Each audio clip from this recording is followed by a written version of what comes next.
Episode 2. How did Charles Wallace always know about her? How could he always tell? He never knew or seemed to care what Dennis or Sandy were thinking. It was his mother's mind and Meg's that he probed with frightening accuracy. Was it because people were a little afraid of him that they whispered about the Murray's youngest child, who was rumored to be not quite bright? I've heard that clever people often have subnormal children, Meg had once overheard. The two boys seem to be nice, regular children, but that unattractive girl and the baby boy certainly aren't all there. It was true that Charles Wallace seldom spoke when anybody was around, so that many people thought he'd never learned to talk. And it was true that he hadn't talked at all until he was almost 4. Meg would turn white with fury when people looked at him and shaking their heads sadly. "Don't worry about Charles Wallace, Meg," her father had once told her. Meg remembered it very clearly because it was shortly before he went away. "There's nothing the matter with his mind. He just does things in his own way and in his own time. I don't want him to grow up to be dumb like me," Meg had said. "Oh, my darling, you're not dumb," her father answered. "You're like Charles Wallace. Your development has to go at its own pace. It just doesn't happen to be the usual pace." "How do you know?" Meg had demanded. "How do you know I'm not dumb? Isn't it just because you love me?" "I love you, but that's not what tells me. Mother and I've given you a number of tests, you know." Yes, that was true. Meg had realized that some of the games her parents played with her were tests of some kind, and that there had been more for her and Charles Wallace than for the twins. IQ tests, you mean? Yes, some of them. Is my IQ okay? More than okay. What is it? That I'm not telling you. But it assures me that both you and Charles Wallace will be able to do pretty much whatever you like when you grow up to yourselves. You just wait till Charles Wallace starts to talk. You'll see. How right he had been about that. Though he himself had left before Charles Wallace began to speak. Suddenly, with none of the usual baby preliminaries, using entire sentences. How proud he would have been. "You'd better check the milk," Charles Wallace said to Meg now, his diction clearer and cleaner than that of most 5-year-olds. "You know you don't like it when it gets a skin on top." "You put in more than twice enough milk." Meg peered into the saucepan. Charles Wallace nodded serenely. "I thought Mother might like some." "I might like what?" a voice said, and there was their mother, standing in the doorway. "Cocoa," Charles Wallace said. "Would you like a liverwurst and cream cheese sandwich? I'll be happy to make you one." "That would be lovely," Mrs. Murray said, "but I can make it myself if you're busy." "No trouble at all." Charles Wallace slid down from his chair and trotted over to the refrigerator, his pajamaed feet padding softly as a kitten's. "How about you, Meg?" he asked. "Sandwich?" "Yes, please," she said, "but not liverwurst." "Do we have any tomatoes?" Charles Wallace peered into the crisper. "One. All right if I use it on Meg, Mother?" "To what better use could it be put?" Mrs. Murray smiled. "But not so loud, please, Charles. That is, unless you want the twins downstairs, too." "Let's be exclusive," Charles Wallace said. "That's my new word for the day. Impressive, isn't it?" "Prodigious," Mrs. Murray said. "Meg, come let me look at that bruise." Meg knelt at her mother's feet. The warmth and light of the kitchen had relaxed her so that her attic fears were gone.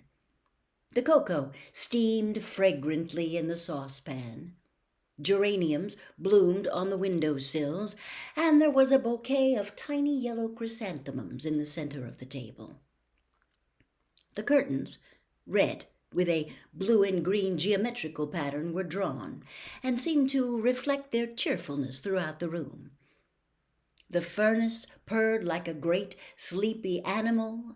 The lights glowed with steady radiance. Outside, alone in the dark, the wind still battered against the house. But the angry power that had frightened Meg while she was alone in the attic was subdued by the familiar comfort of the kitchen. Underneath Mrs. Murray's chair, Fortinbras let out a contented sigh. Mrs. Murray gently touched Meg's bruised cheek. Meg looked up at her mother, half in loving admiration, half in sullen resentment. It was not an advantage to have a mother who was a scientist and a beauty as well. Mrs. Murray's flaming red hair, creamy skin, and violet eyes with long dark lashes seemed even more spectacular in comparison with Meg's outrageous plainness. Meg's hair had been passable as long as she wore it tidily in braids. When she went into high school, it was cut, and now she and her mother struggled with putting it up, but one side would come out curly and the other straight, so that she looked even plainer than before. "You don't know the meaning of moderation, do you, my darling?" Mrs. Murray asked. "A happy medium is something I wonder if you'll ever learn. That's a nasty bruise the Henderson boy gave you. By the way, shortly after you'd gone to bed, his mother called up to complain about how badly you'd hurt him. I told her that since he's a year older and at least 25 pounds heavier than you are, I thought I was the one who ought to be doing the complaining. But she seemed to think it was all your fault." "I suppose that depends on how you look at it," Meg said. "Usually, no matter what happens, people think it's my fault, even if I have nothing to do with it at all. But I'm sorry I tried to fight him. It's just been an awful week, and I'm full of bad feeling." Mrs. Murray stroked Meg's shaggy head. "Do you know why?" "I hate being an oddball," Meg said. "It's hard on Sandy and Dennis, too. I don't know if they're really like everybody else or if they're just able to pretend they are. I try to pretend, but it isn't any help." "You're much too straightforward to be able to pretend to be what you aren't," Mrs. Murray said. "I'm sorry, Meglet. Maybe if Father were here he could help you, but I don't think I can do anything till you've managed to plow through some more time. Then things will be easier for you. But that isn't much help right now, is it? Maybe if I weren't so repulsive looking. Maybe if I were pretty like you." "Mother's not a bit pretty. She's beautiful," Charles Wallace announced, slicing liverwurst. "Therefore, I bet she was just awful at your age." "How right you are," Mrs. Murray said. "Just give yourself time, Meg." "Lettuce on your sandwich, Mother?" Charles Wallace asked. "No, thanks." He cut the sandwich into sections, put it on a plate, and set it in front of his mother. "Yours'll be along in just a minute, Meg. I think I'll talk to Mrs. Whatsit about you." "Who's Mrs. Whatsit?" Meg asked. "I think I want to be exclusive about her for a while," Charles Wallace said. "Onion salt?" "Yes, please." "What's Mrs. Whatsit stand for?" Mrs. Murray asked. "That's her name," Charles Wallace answered. "You know that old shingled house back in the woods that the kids won't go near because they say it's haunted? That's where they live." "They?" "Mrs. Whatsit and her 2 friends. I was out with Fortinbras a couple of days ago. You and the twins were at school, Meg. We like to walk in the woods, and suddenly he took off after a squirrel, and I took off after him, and we ended up by the haunted house. So I met them by accident, you might say." "But nobody lives there," Meg said. "Mrs. Whatsit and her friends do. They're very enjoyable." "Why didn't you tell me about it before?" Mrs. Murray asked. "And you know you're not supposed to go off our property without permission, Charles." "I know," Charles said. "That's one reason I didn't tell you. I just rushed off after Fortinbras without thinking.